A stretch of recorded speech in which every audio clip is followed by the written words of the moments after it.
और सुशासन के मार्ग के ऊपर उस प्रदेश को ले जाएगा।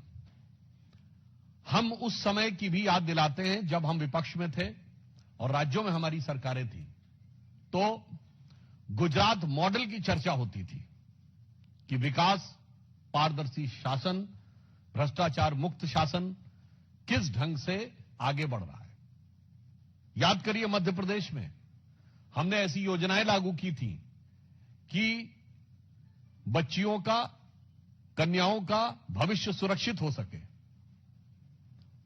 कर्नाटक में हमारी पहली सरकार थी 2008 में, जिसने कि किसानों को 1 साल के लिए यानी प्रथम वर्ष के लिए बिना ब्याज के ऋण देने का प्रयास किया था और उसे सक्सेसफुली इंप्लीमेंट किया था। केंद्र सरकार की उपलब्धियां अलग हैं, परंतु आज कांग्रेस पार्टी, जो कि देश की मुख्य विपक्षी दल है, वो जिन राज्यों में सरकार में है, वो कैसा मॉडल प्रस्तुत कर रहे हैं उसकी वानगी हम आपके सामने रखना चाहते हैं।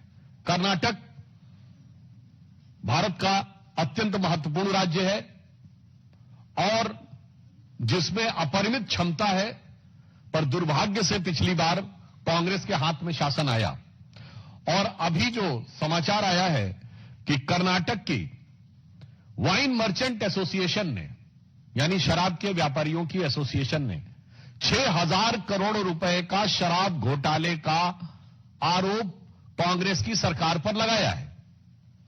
यह भारतीय जनता पार्टी या विपक्ष के द्वारा लगाया गया आरोप नहीं है, यह उस भ्रष्टाचार के भुक्तभोगियों के द्वारा लगाया गया आरोप है।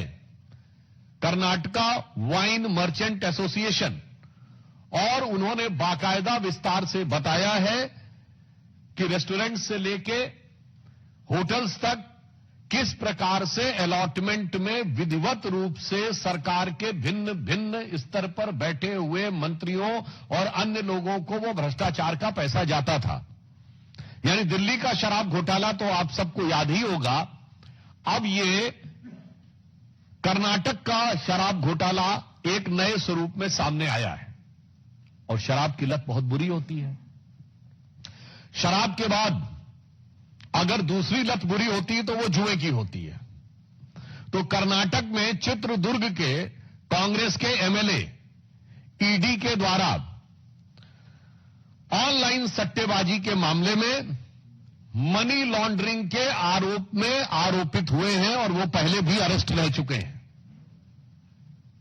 अर्थात कर्नाटक कांग्रेस की सरकार, जो पहले भी दलित समाज के लिए स्थापित वाल्मीकि योजना का पैसा उड़ाती हुई, भ्रष्टाचार करती हुई दिख चुकी है, जो मूडा स्कैम में जमीन के घोटाले करते हुए दिख चुकी है, वो अब कर्नाटक में शराब और जुए, इन दो चीजों में आरोपित होकर गहरे सवाल खड़े हो रहे हैं।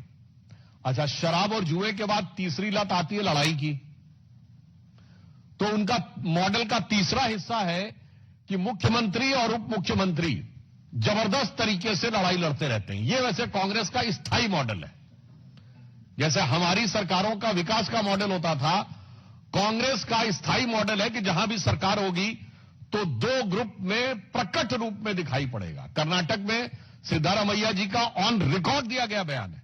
ये मैं कोई आरोप की बात नहीं कर रहा हूं कि राहुल गांधी जी परमिशन नहीं दे रहे हैं इसलिए मैं कैबिनेट का एक्सपेंशन नहीं कर पा रहा हूं। और डीके शिव कुमार जी जो डिप्टी सीएम है, उनका ऑन रिकॉर्ड दिया गया बयान है कि न्याय होना चाहिए, अर्थात एक कमिटमेंट था कि सीट चेंज होनी चाहिए। छत्तीसगढ़ में तो भूपेश बघेल जी बनाम केएस सिंहदेव, तो राजस्थान में अशोक गहलोत जी बनाम सचिन पायलट, तो हिमाचल में सुक्खू साहब बनाम विक्रमादित्य जी। तो यह कांग्रेस का स्थायी मॉडल है। इसलिए मैं यह कहना चाहता हूं कि कर्नाटक की जनता ने जो बड़ा जनादेश कांग्रेस को दिया था, उसके साथ बहुत बड़ा धोखा और छल कांग्रेस ने किया है। शराब, जुआ और लड़ाई, ये तीन चीजें देखने को मिल रही हैं और इसमें कांग्रेस इस कदर मदहोश है कि उसे विकास और कर्नाटक की जनता के हित का होश नहीं रहा है।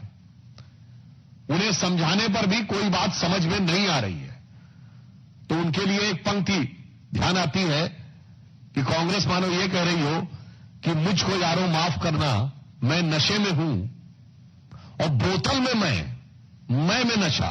यहां पे मैं का मतलब शराब होता है ना, बोतल में मैं में नशा और मैं नशे में हूं।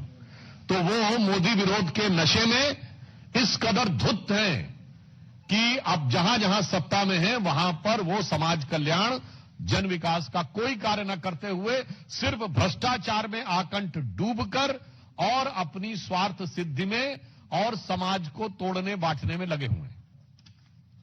दूसरा विषय जो हम आपके ध्यान में लाना चाहते हैं, अभी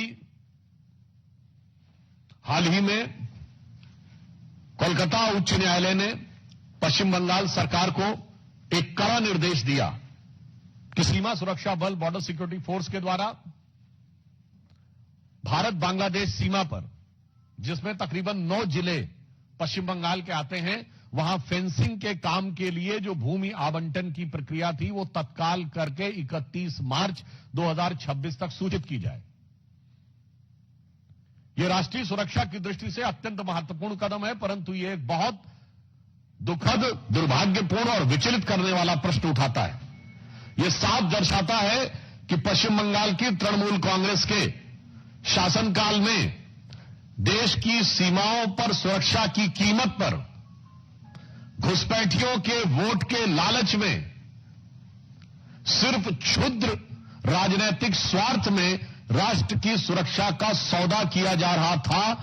उच्च न्यायालय का निर्णय एक प्रकार से उनकी नीतियों पर करारा प्रहार है, जिसे अगर मैं एक पंक्ति में कहूं तो इस निर्णय के बाद वो नकाब उठ गया है कि पश्चिम बंगाल की तृणमूल कांग्रेस सरकार घुसपैठिया परस्त है और उसके शासनकाल में राष्ट्रीय सुरक्षा संकटग्रस्त है। और हमें पूर्ण विश्वास है कि राष्ट्रीय सुरक्षा को संकटग्रस्त करने वाली इस सरकार को, इस घुसपैठिया परस्त सरकार को पश्चिम बंगाल की जनता आगामी चुनावों में तृणमूल से उद्ध्वस्त कर देगी और भारतीय जनता पार्टी को निर्णायक, प्रभावी और प्रचंड जनादेश देगी, ताकि राष्ट्र की सुरक्षा और पश्चिम बंगाल के जन जन के विकास और कानून व्यवस्था तीनों को सुनिश्चित किया जा सके। धन्यवाद। लोगों को प्रश्न तो साधारण आमंत्रित है।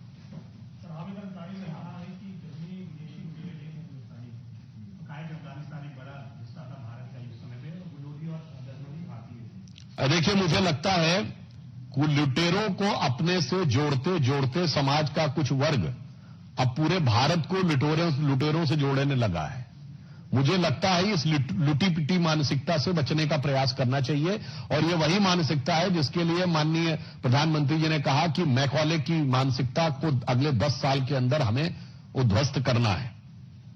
और यह बहुत दुखद बात है कि श्री हामिद अंसारी जी, जो भारत के माननीय उपराष्ट्रपति रहे हैं, वो इस प्रकार की बात करें, जबकि फैक्ट ये है, वास्तविकता ये है कि जितने भी मुगल बादशाह थे अलाउद्दीन खिलजी के बाद, सबने बगदाद के खलीफा का खुतबा पढ़ के शासन किया है। जैसे जितने वाइसरॉय थे वो किंग या क्वीन के बिहाफ पे शासन करते थे, उसी प्रकार समस्त मुगल बादशाह बगदाद के खलीफा के प्रतिनिधि के रूप में शासन करते थे। और मुझे लगता है कि हामिद अंसारी साहब इतने पढ़े लिखे व्यक्ति हैं, उन्हें तो पता होना चाहिए कि गजनी के साथ आए हुए इतिहासकारों ने क्या क्या लिखा है। कुतुबी ने खुद लिखा है कि मथुरा में कैसी लूटपाट की और क्यों की, धार्मिक आधार पर की। उस जमाने में गजनी के एक इतिहासकार मिनहाजुस सिराज ने अपनी किताब तबाकते नासरी में लिखा कि जो यहां से मूर्ति ले जाई गई, उनके 4 पार्ट किए गए। एक मूर्ति मस्जिद की सीढ़ियों के लिए, एक मूर्ति उसके महल के लिए, और 2 हिस्से मक्का और मदीना को भेजे गए।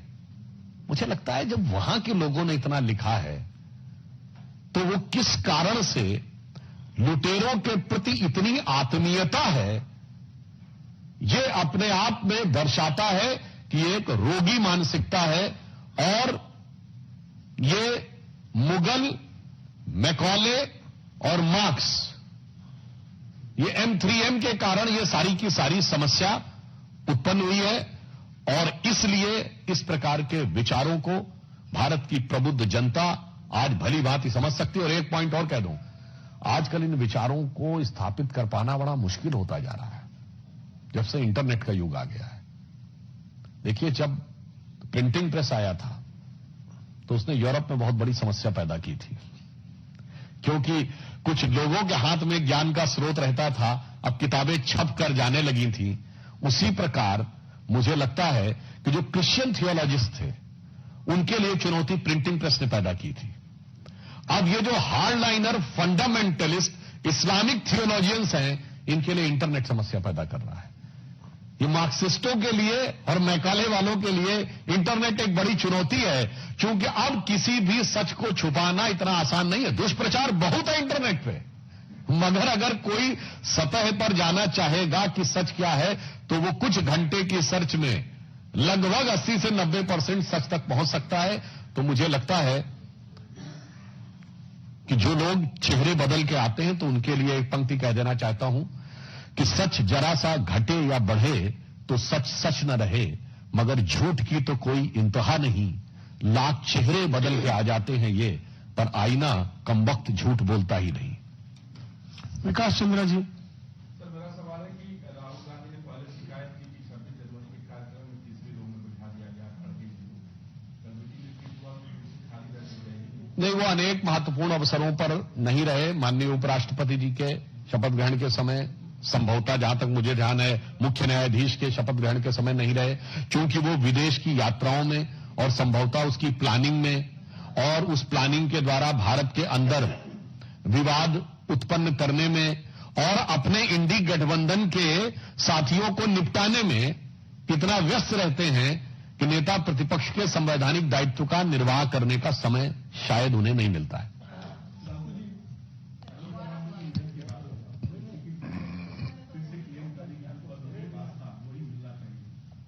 ये नेशनलिस्ट एनसीपी का अंदरूनी विषय है, वो एक बार अपना निर्णय ले लें, उसके उपरांत जो भी उपयुक्त होगा गठबंधन निर्णय लेगा।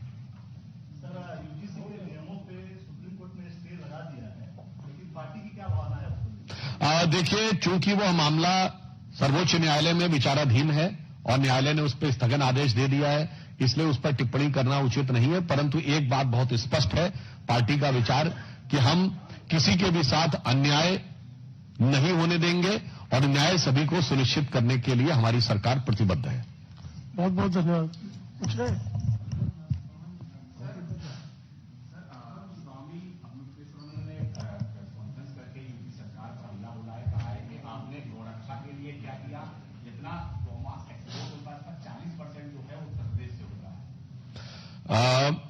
जहां तक हमारी सरकार का विषय है, हमारी राज्य सरकारों ने और केंद्र ने भी यथासंभव इस विषय के ऊपर पूरी संवेदनशीलता के साथ कार्य किया है, परंतु